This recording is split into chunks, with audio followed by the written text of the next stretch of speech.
పుష్యశుద్ధ పౌర్ణిమ రోజు మధురై దేవాలయాన్ని ప్రత్యేకంగా ఎందుకు దర్శిస్తారు? ఈ విషయానికి మనకి ఒక కథ కనిపిస్తోంది.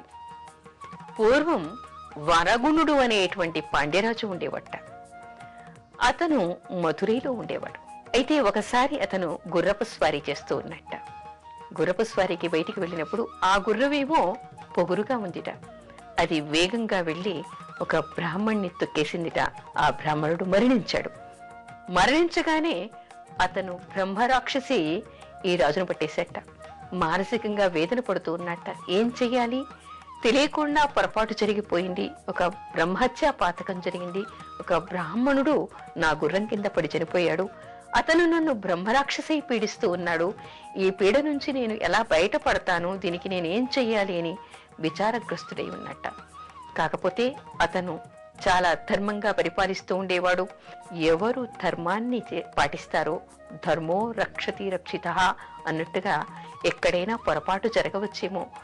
తనకి చేతిలో లేనటువంటి తప్పులు పొరపాట్లు కూడా ఒక్కొక్కసారి జరుగుతూ ఉంటాయి. దాని ఫలితంగా ఎన్నో ఇక్కట్లు పడుతూ ఉంటారు. కానీ అలాంటి సందర్భంలోనే ధర్మం మనని రక్షిస్తుంది అని తెలుసుకోవాలి. ఇక్కడ ఈ చోళరాజుకి ఏం జరిగింది? కలలో సుందరేశ్వరుడు కనిపించట. అతని ఆరాధ్య దైవం. ఇక్కడికి దగ్గరలో ఉన్నటువంటి తిరువిదై మరుదూరు అనేటువంటి ఒక ఊరు ఉంది. అక్కడికి వెళ్లి ఈశ్వరుణ్ణి దర్శించుకో అన్నట్ట. స్వామి, నేను అక్కడికి ఎలా వెళ్ళగలను? అది శత్రురాజ్యం. చోళులకి తర్వాత పాండ్యులకి ఎప్పుడు కూడా బద్ధవైరం ఉంటూ ఉంది. మరి నేను ఆ దేశంలోకి ఎలా వెడతాను? అక్కడ ఉన్నటువంటి దేవుణ్ణి నేను ఎలా దర్శిస్తాను అని చెప్పేసి విచారగ్రస్తుడే కలలోని సుందరేశ్వరుణ్ణి అతను అడిగేట. నువ్వు కంగారు పడకు, కొన్ని రోజుల తర్వాత ఆ రాజు మీ దేశం మీదకి దండెత్తి వస్తాడు. అతన్ని తరమ కొట్టగలిగేటువంటి శక్తి నీకు ఉంది. అతను అతని దేశానికి వెడతాడు. అతన్ని తరుముతూ ఆ దేశంలోకి వెళ్ళు. వెళ్ళిన తర్వాత అతను భయంతో దక్కుంటాడు. నువ్వు అక్కడికి వెళ్ళి ఆ దేవాలయంలో ఉన్నటువంటి ఈశ్వరుణ్ణి దర్శించుకో. అప్పుడు ఈ బ్రహ్మరాక్షసి నిన్ను వదిలేస్తుంది అన్నట్ట. అతను అదే విధంగా చేశాడు. ఆ క్షేత్రానికి వెళ్ళాడు. అక్కడికి వెళ్ళగానే ప్రధాన ద్వారం దాటి రెండో ద్వారం దగ్గరికి వెళ్ళగానే ఆ బ్రహ్మరాక్షసి వెళ్ళిపోయిందిట.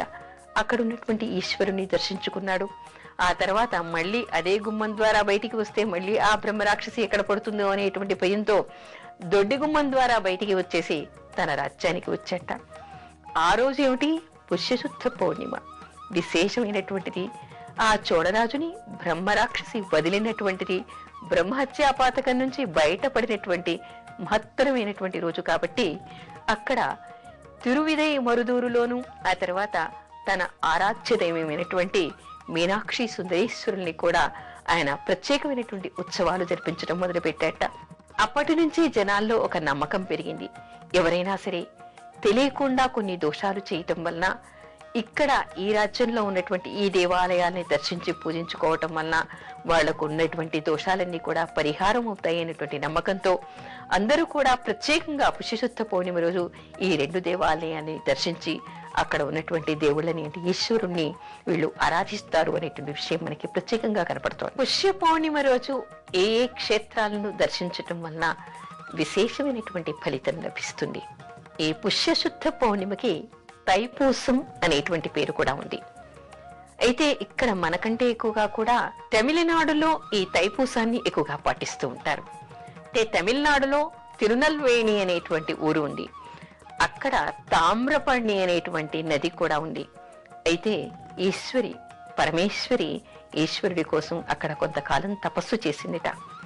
ఆ తపస్సు చేసిన తర్వాత పుష్యశుద్ధ పౌర్ణిమ రోజే ఈశ్వరుడు ఆమెకి ప్రత్యక్షమై ఆవిడ కోరినటువంటి వరాలన్నీ కూడా ఇచ్చేట. ఆ తర్వాత అక్కడ ఆ గ్రామానికి మరో ప్రత్యేకత కూడా ఉంది. నలమహారాజును శని పట్టి వదిలేసినటువంటి ఊరు కూడా అది అని చెప్తారు. ఎందుకంటే నలమహారాజుకి శని వరం ఇచ్చేట. ఇక్కడికి వచ్చి ఎవరు నన్ను దర్శించుకుంటారో వాళ్ళకి నా దోషం అంటదు, నేను వాళ్ళని పీడించను అనేటువంటి వరాన్ని ఇచ్చేట. అందుకని ఎవరైనా తిరునల్వేణికి వెళ్లి అక్కడ ఉన్నటువంటి శనీశ్వరుని దర్శించుకోవటం, అదేవిధంగా పుష్యశుద్ధ పౌర్ణిమ రోజు ఈశ్వరుణ్ణి అమ్మవారిని కూడా అర్చించుకోవటం వల్ల వీళ్ళకి ఉన్నటువంటి దోషాలన్నీ పోయి ఈశ్వరానుగ్రహం కలుగుతుంది అనేటువంటి నమ్మకాలు ఉన్నాయి.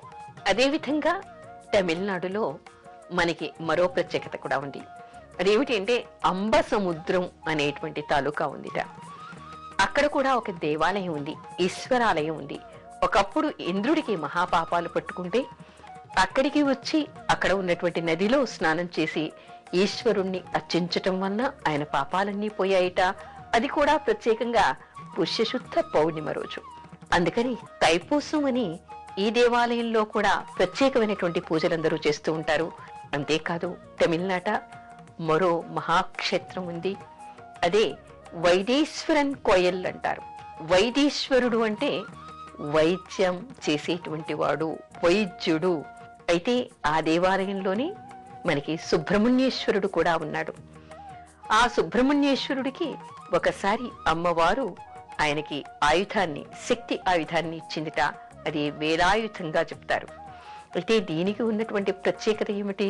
వైదీశ్వరుడు అంటే మనకి వైద్యం చేసేవాడు. ఏ విధంగా? మనకి మానసికంగా శారీరకంగా ఉన్నటువంటి వ్యాధులన్నిటి నుంచి కూడా మనని రక్షించేటువంటి వాడు ఆ ఈశ్వరుడు. అందుకని ఆయన్ని వైదీశ్వరుడు అని అంటూ ఉంటారు. అయితే ఆ దేవాలయంలో సుబ్రహ్మణ్య స్వామి కూడా ఉంటాడు. ఆ సుబ్రహ్మణ్య స్వామి ఒకసారి అమ్మవారి గురించి ధ్యానించినప్పుడు అమ్మవారు ఆయనకి ప్రత్యక్షమై తన శక్తి ఆయుధాన్ని ఇచ్చిందిట. అది వేలాయుధం అని చెప్తూ ఉంటారు. అయితే అక్కడ ఒక సంఘటన జరిగిందిట. ఒకప్పుడు ఒక మహా ఉత్సవం జరుగుతూ ఉంది. కొంతమంది భక్తులు అక్కడ పూజ చేస్తూ ఉన్నారు. ఆ తర్వాత పూజలన్నీ అయిపోయిన తర్వాత అక్కడికి కొంతమంది దొంగలు వచ్చారట. ఒక దొంగ చాలా చాకచక్యంగా దేవుడి నగలన్నింటినీ కూడా దొంగిలించుకొని అక్కడ ఉన్నటువంటి బంగారు విగ్రహాన్ని తీసుకుని వెళ్ళిపోయేట. ఎవరు ఏం చేసినా కూడా ఆ నగలు బయటపడలేదు, ఆ విగ్రహాలు బయటపడలేదు. అసలు మరి భగవంతుడు అతనికి ఎందుకు శిక్ష వేయలేదు అని జనాలందరికీ కూడా చాలా ఆశ్చర్యం వేసిందిట. అయితే తర్వాత జరిగిందేమిటి? తప్పు చేసిన వాడెప్పుడు కూడా శిక్ష నుంచి తప్పించుకోలేడు. అతనికి కుష్టు వ్యాధి వచ్చిందిట. ఆ కుష్టు వ్యాధి వచ్చిన తర్వాత ఎవరి దగ్గరికి వెళ్ళినా కూడా అతనికి నయం కాలేదు. నేను తప్పు చేశాను, కోర్టులో కూడా అంటే న్యాయస్థానంలో కూడా నేను తప్పుగా చెప్పాను, భగవంతుడి శిక్ష నుంచి మాత్రం నేను తప్పించుకోలేకపోయాను అని పరితపించిపోయి ఆ నగలన్నింటినీ కూడా, ఆ విగ్రహాలన్నింటినీ కూడా ఇచ్చేసేట. ఇచ్చి భగవంతుడి దగ్గర అక్కడ అతను పరమ భక్తుడిగా మారిపోయి ఆ సుబ్రహ్మణ్యేశ్వరుణ్ణి, ఆ తర్వాత అక్కడ ఉన్నటువంటి ఈశ్వరుణ్ణి ఆయన ధ్యానించి అక్కడ కొంతకాలం తపస్సు చేసేట. అలా చేయటం వల్ల అతనికి ఉన్నటువంటి కుష్టి వ్యాధి మొత్తం కూడా పోయిందిట. అందుకని అక్కడ ఆయనని, ఆ ఈశ్వరుణ్ణి వైదీశ్వరుడు అని, ఆ తర్వాత అక్కడ ఉన్నటువంటి సుబ్రహ్మణ్య స్వామిని ప్రత్యేకంగా కొలుస్తారు. అయితే ఇతనికి కుష్టు వ్యాధి నుంచి నివారణ జరిగినటువంటి దినం కూడా ఈ పుష్యశుద్ధ పౌర్ణిమ అని చెప్తారు. ముఖ్యంగా మానసిక శారీరక రోగాలున్న వాళ్ళంతా కూడా వచ్చి ఇక్కడ ఆ రోజు ప్రత్యేకమైనటువంటి పూజలు చేస్తారు అనేటువంటి విషయం మనకి తెలుస్తోంది. తమిళనాట ఈ 3 క్షేత్రాల్లో కూడా ఈ తైపూసం రోజు అంటే పుష్యశుద్ధ పౌర్ణిమ రోజు ప్రత్యేకమైనటువంటి పూజలు చేస్తారు.